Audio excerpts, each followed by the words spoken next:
Hello and welcome to the very first episode of Meet the Thriller Author. My name is Diane Patterson and I am going to be the host of this podcast.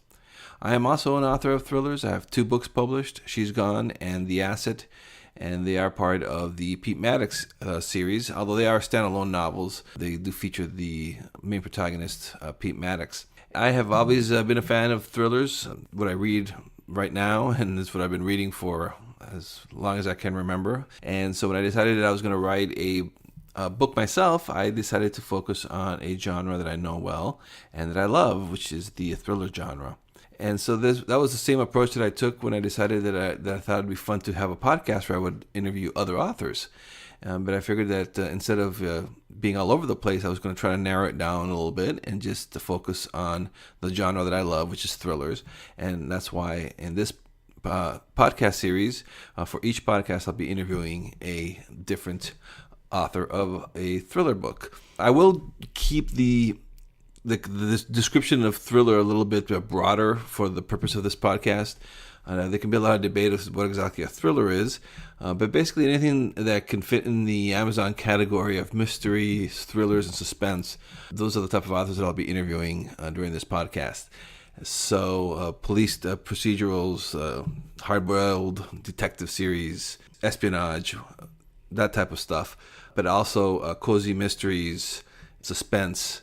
Those are the authors that I will be interviewing during this podcast.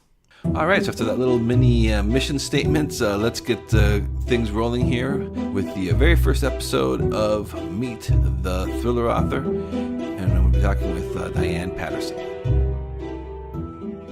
Welcome to Meet the Thriller Author, and today's podcast you'll be meeting author Diane Patterson. Diane is the author of the Drusilla Thorne thrillers, and so she's here today for the very first episode of Meet the Thriller Author. Hi, Diane. How are you? Hello. Welcome. Thank you so much for being the first one. Yeah, this is exciting. Yeah, I appreciate it. Before we get going here, I have some questions for you, of course, but why don't you tell us a little bit about yourself and about your books, and then just a little background info. Okay, let's see. I have been writing for a very long time. I not recently, 5 or so years ago, found the first story I ever wrote, which I think I was 3 or 4 years old, and I wrote it for my grandfather. It was about a magic wishing well. So I've been writing genre for a very long time. I wrote fiction, and then in the early 90s, I got interested in screenwriting, went to film school at USC, got a degree in screenwriting, and MFA, master's degree in screenwriting. Spent a couple of years down there. Then my husband, his job led us back up here to the Silicon Valley where we live now. And for a variety of reasons, screenwriting is much better done in the greater LA area. And lots of people have discussed this, but it really is. So I turned back to fiction writing and discovered that it's a whole different set of muscles. It really is. But I also discovered this thing called NaNoWriMo. So I had started a number of novels and not finished them. And with NaNoWriMo, I actually finished one. It was terrible and needed a lot of rewriting. By the way, if you do NaNoWriMo, please be advised that most likely your book is going to be terrible and need a lot of rewriting. But I really enjoyed it. It was a lot of fun, and it's a lot more personal than screenwriting because you can dream up any scenario you want. You can have anything happen that you want, and you don't have to worry about budgeting or the constraints of television, et cetera, et cetera. So I started writing, and I got to the point with You Know Who I Am was actually the first book that I wrote. And I finished it early 2008, I think, which is why, hilariously, there's a number of sort of old-fashioned technology things in it that sort of crack me up every time I read them. But when I wrote it, it was the way things were done. And I found an agent very quickly. I sometimes feel bad saying that, and sometimes I don't. But I found an agent very quickly, and she sent it out. And basically, we got a ton of rejections saying, this was great, we can't sell it. This was great, we don't know how to market it. Do you have anything else? And I was like, oh, my poor book. And a friend of mine said, have you thought about self-publishing? And I said, no, self-publishing is what people who don't know what they're doing do. I would never do that. Put it in a drawer, forgot about it. A couple years later, pulled it out, said, this book isn't half bad. So I got it edited. I'd done all the editing myself up until that point. Got it edited by an editor who had done a lot of mystery work. Lopped about 20,000 words out of it. It was about 95,000 words.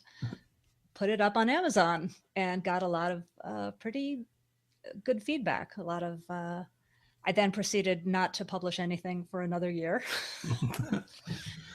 We can get into that, but and then I published 2 more last year, and this year I'm getting my book 4 ready, kind of not done yet, but ready to publish. So the book that you're working on now is also Drusilla Thorn? Yes. Okay. I'm working on a side project which came out of nowhere, which is a series of I don't know how to put this exactly, sort of zombie romps set in the San Francisco Bay Area. Oh, cool.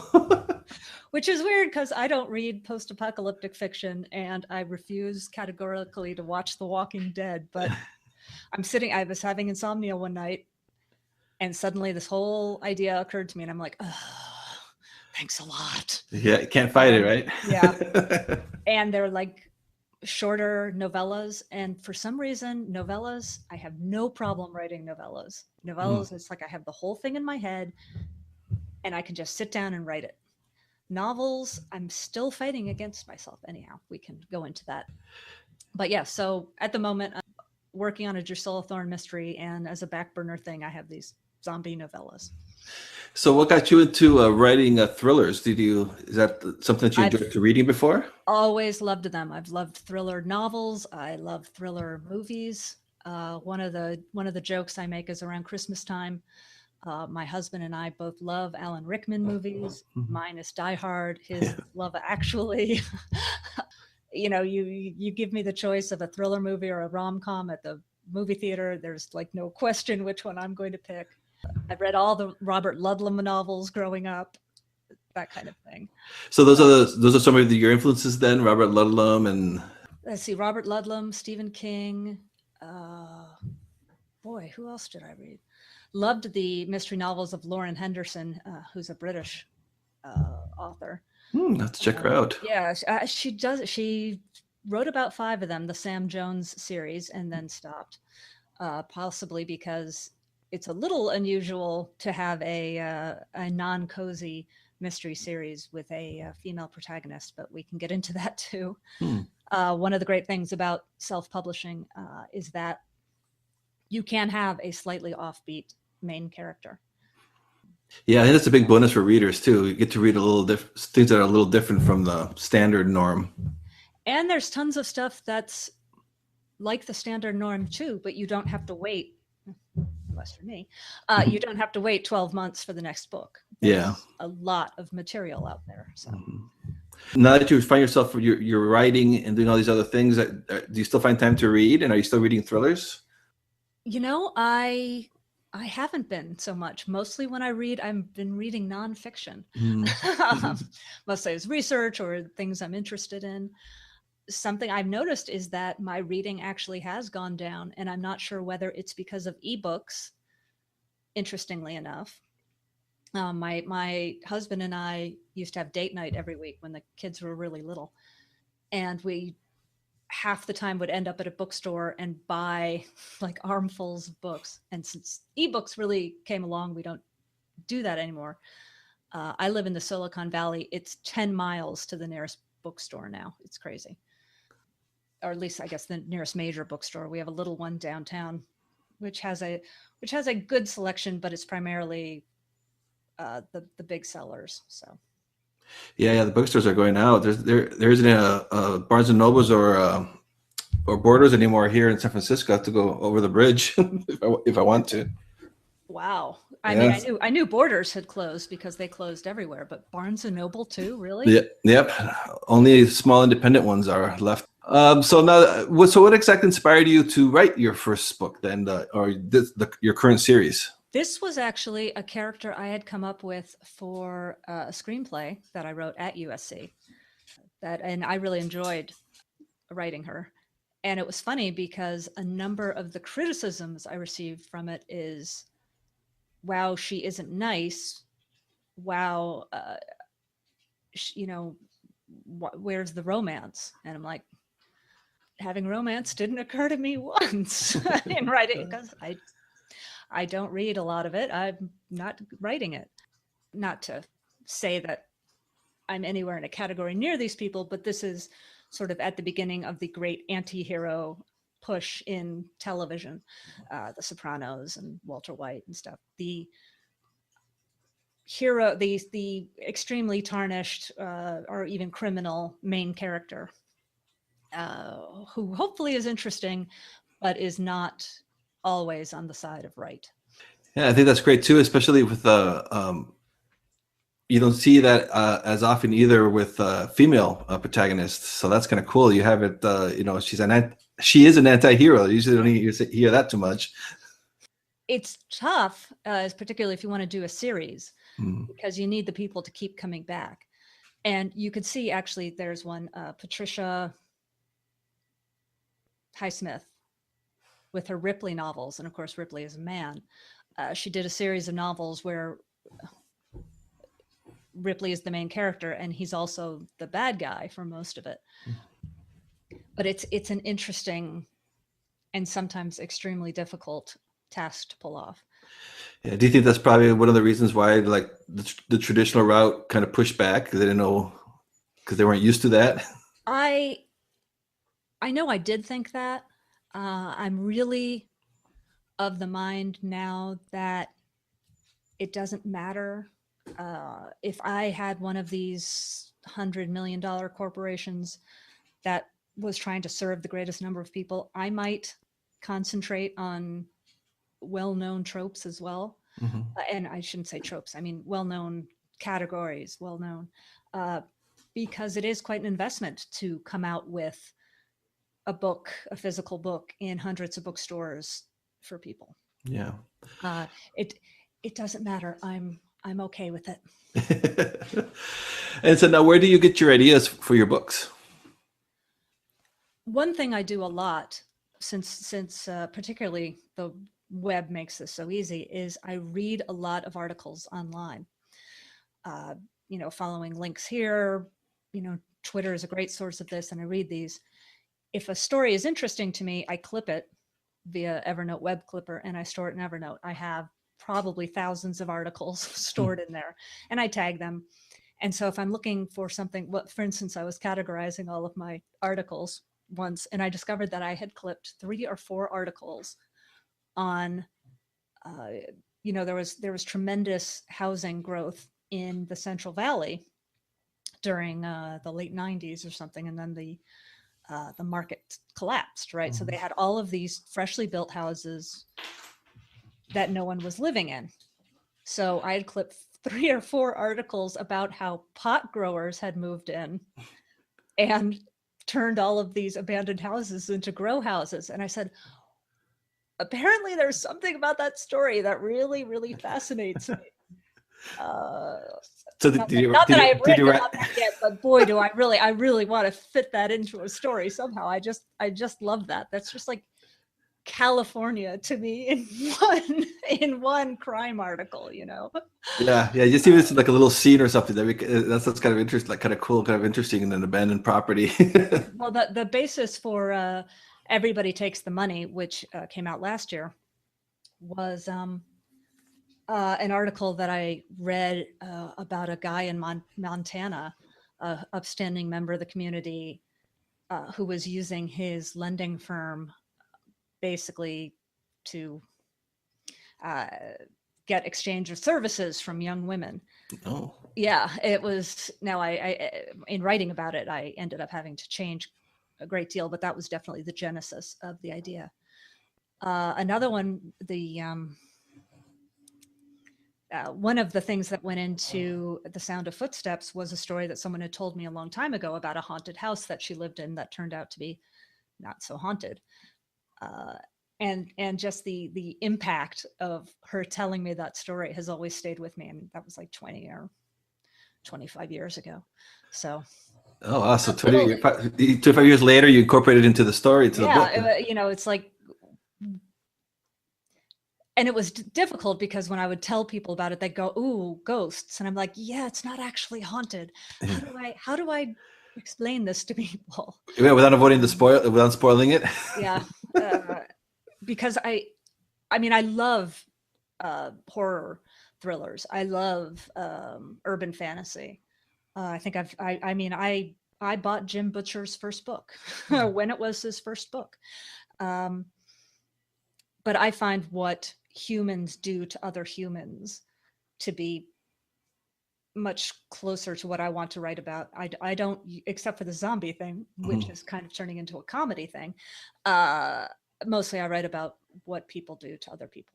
Yeah, that's usually even more frightening, isn't it? Yeah. So now you mentioned that your background in writing screenplays or working in television. So do you find that films and television, pop culture, is that play into your storytelling? Some, I don't think you can get away from it. There's some things that I'm definitely aware of that I don't want to do because I have seen them so often. And then there's some things that I realize people really want. For instance, in the original conception of this character, back when I was doing the screenplay at USC, her companion was a young woman that she had rescued from a bad situation. And my mentor said, "It's your younger sister. It's what the situation you have is way too complex to explain to an audience. It's her younger sister. That's why she's taking care of her." And I went, "Oh, well, having them be sisters, and actually the whole relationship there is based on something that happened to a friend of mine. I don't know if I should tell this anecdote, but I noticed that he and his sister had very similar names. For instance, Daniel and Danielle. And I said, "What did your did your family just run out of names?" And he said, "No, it turns out my younger sister was named after my father's mistress." Oh. We didn't find that out until much later. I went, "Oh." In case you're wondering what kind of people you meet at Stanford. Yeah. Yeah. So little things stay with me and come back. That was going to be one of my questions, was whether your personal experiences or people you know, the influence make it into your books, and it looks like the answer is yes. Yes, but for instance, people always say, if someone really makes you angry, you should kill them off in your next book. And I have tried. There's one person that I desperately tried to kill in my book, and I'm like, this is just not interesting enough. I wonder what that says about my anger about this person. Maybe I should just let it go. You didn't make enough of an impact on me for me to kill you in one of my books. So. And now, are there any similarities with your characters and you? Just that our names start with D. Okay. In a lot of ways, well, I know in that kind of situation, I would completely swallow my anger and try to maintain civility. She has no problem causing a problem with it. So I guess, from that aspect, there's a little bit of wish fulfillment in there. No, I'm much actually closer to the younger sister, who's very quiet and very reserved.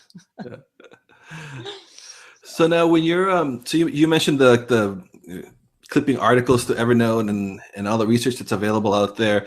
Do you find that challenging when you're trying to write? I mean, is there could be like a lot of information overload, or what's your process to get everything going and to start actually writing your novels? Sometimes, if there's an element of my book, I don't do a lot of the let me explain DNA testing to my audience. That's not a big factor in my storytelling. What for instance, if I did have DNA testing as an aspect of my book, I think I would try to mention the various steps. They would need to match. I don't know anything about DNA testing. They would need to match these parts of the DNA or whatever. I probably wouldn't go into the specifics of the machines that they use. And if I needed it to happen in 3 days instead of 2 weeks, I would have zero problem. It's okay if it isn't exact. I love that aspect of some books where they show a part of a world that you don't know anything about. I never trust that it's exact. When research takes the place of character development or plot development or whatever in a book, I toss it across the room. Yeah, what is it? Is that show don't tell, or tell don't show? What is that one? That's saying that they always say? Show don't tell. And I think that there's absolutely a place and time for telling. Mm-hmm. We don't need to see them have breakfast every morning. You can just say they had breakfast and then move on. My sister loved the James Michener novels. Loved them. I tried. I couldn't get them to save my life. So. Yeah, I tried to read. Everybody's looking for something different. Yep, I remember reading Centennial, and it was like hundreds of pages about dinosaurs. I'm like, I thought this was a Western. Took me a while to figure that one out. Yeah. So when you're writing, where do you usually write? I write right here. This is my treadmill desk. I'm standing at the moment. Oh, cool. I have my MacBook Pro over here to the side, and it's connected to an old iMac. That's my giant screen. And I'm generally walking at a very slow pace while I write. So you're actually walking and writing at the same time, huh? Yeah, I usually cover 5 to 7 miles a day that way. Wow, that's cool.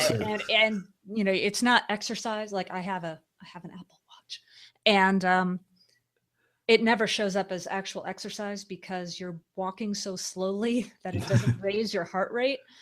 But I can't sit for long periods of time because of my back.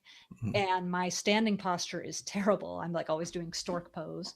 But walking, nice, easy, gentle walking works great. So yeah, it's better than sitting all day. And how that one goes. I've heard a lot of good things about the treadmill desk. Yeah. I love it. Well, can you describe like I know it's hard to say a regular or average, but what's kind of like your writing day usually go like? It's funny. I've gotten much more regular about it this year.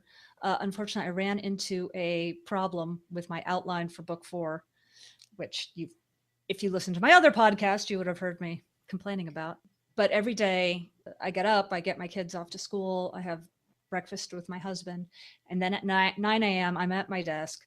I close messages, I close everything. I find I don't need Mac freedom so much anymore. It's like, no, I'm going to be in charge of it.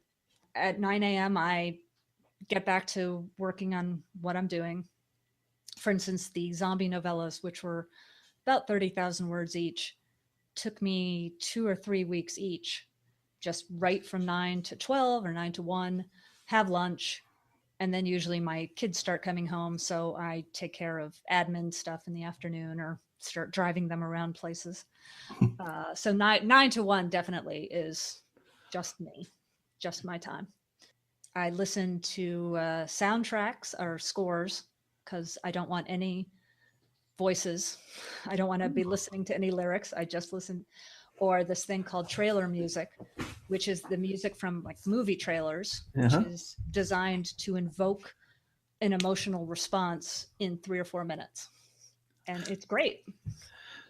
I totally zone out. I listen to this music and I write. Oh, that is very interesting. You don't get distracted. Like if it's a song that you remember from the radio or something, you'd be like, oh, I remember that song. And I remember when I was whatever. You don't get distracted. That's a good idea. Yeah. I guess if you could listen to music in a language you don't understand, that might work too. But yeah, I found my thing. I'm just going to stick with that for a while. Yeah, it's working for you, right? Yeah. So, can you describe a little bit about your series, your current series right now? Just a little bit about the characters and if all the three books, how they're intertwined together or they're standalones? Okay, the first book currently is a novella that's free everywhere, Hmm. and that introduces the character. That was actually written third of the three because I wanted to have a little introductory novella, and that is, and then the main character. So the main character and her sister moved to San Antonio, Texas, where she is developing her new identity, which is the name that we know her under for the series, Drusilla Thorne. And her sister is Stevie. And Stevie is very quiet and reserved, and we learn over time why she is so withdrawn and unable to deal with the outside world. Drusilla, however, has zero problems with this. She is responsible for her little sister. She is responsible for keeping them off the radar of the people who are looking for them, and she has to take care of everything. Above the law, below the law, she's not too upset about where things end up for her. And she's a private investigator, right? Well, what happens? So one of the things, I have read a ton of amateur sleuth mystery novels over the years. One of the things that has driven me crazy about some of them is after the second book in the series, there is no reason why this person would keep stumbling across dead bodies. Yeah. You know, Like Jessica Fletcher. yeah, the most dangerous city in America. If my kid's kindergarten teacher discovers a dead body, this is terrible. The third or fourth time she does it, I want my kid out of that, out of that classroom. So why does she keep getting involved with these people? Because she has this unwillingness to worry so much about the legal limits, the legal lines for doing things that you and I wouldn't even consider doing. She's like, yeah, you want me to break into somebody's apartment? Yeah, sure. Let's go do that. So she ends up in Los Angeles with Stevie, a husband that she married in Las Vegas that happened off screen, is murdered. And that's how she gets sort of involved in a series of murders in Los Angeles. So, and that is one of the tricks that I have to come up with every book. Why does this woman keep finding dead bodies? It's that much. A police detective, they're paid to find dead bodies. Police procedural. Those are really great for looking into the life of a police detective. I'm not that interested in following the day-to-day, particularly because I don't want to get that wrong. I don't want to get details of what the police do wrong. If someone is working below the legal line, you can make stuff up. You can a little more leeway, huh? So that's the setup. And for a variety of reasons that I go into in the book, she can't leave Los Angeles. She's sort of trapped in Los Angeles. So it's Dante's Inferno meets film noir. Cool. Love that description. So now, with your current work in progress, can you give us a little hint or a little tease as to what's going on? Drusilla meets the man of her dreams. Unfortunately, she found a dead body in their way first. That's good. Yeah, that might bring a problem or two, huh? Yeah. Well, there are definitely times where I'm like, gosh, I wish I'd spent more time reading romance novels. How does this work again? I met my husband. We immediately moved in together, and then we got married, and that was many, many years ago. I don't know anything about the difficulty. I'm like, as far as I can there are tell, no dead bodies. Yeah. As far as I can tell, romance and marriage are really pretty straightforward. Yeah. So. Okay, so now is there anything that you'd want to share to readers who are just discovering your books or are interested in reading thrillers or mysteries? I hope the ride is as fun for you as it is for me writing it. I love it when the characters surprise me, and I hope they surprise you too. And do you enjoy interacting with readers? When they contact you? Oh yeah. Oh, absolutely. It's a lot of fun talking to them. I realized I know there's a whole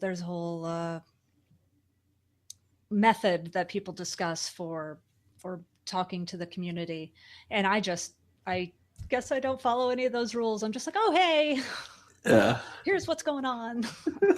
Well, that makes it more fun, I think, especially for the readers. Yeah. The whole relationship of author and readers is changing so much anyway. So, so where can they find you? Where do you usually hang out online? Online, let's see. I am on Facebook. I have a personal page and I have an author page. For to keep all of the book things on the author page. Mm-hmm. My books are available in all of the bookstores, except the only the free novella is on Google Play for a variety of reasons. But I'm in all of the major bookstores, and I'm on Twitter. I spend an inordinate amount of time on Twitter. That's probably my biggest vice during the day, and I'm at sign Diane Patterson on Twitter. Okay, and then your website's dianepatterson.com, right? DianePatterson.com. All right. Well, I want to thank you very much for taking time for this interview and for being the first thriller author on Meet the Thriller Author. Well, thank you very much. I appreciate it. Okay, talk to you later.